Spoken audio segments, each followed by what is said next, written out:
Hi, my name is Rachel, and this is my first time in this workshop. I'm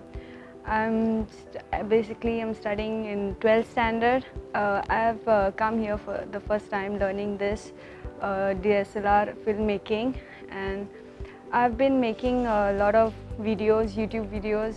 I have a little experience about it, but wanted to know more how to do it in a cinematic way, different way.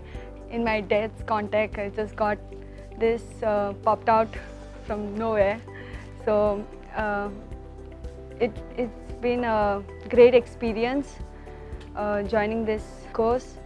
I've learned a lot of things. A fun fact about it is that I've learned about lightings and all, which I've not known how to do it, and so different ways of how the light have to be kept, and that shows how to have a different mood of it. Hope I use this for for my video, for any of the things I do.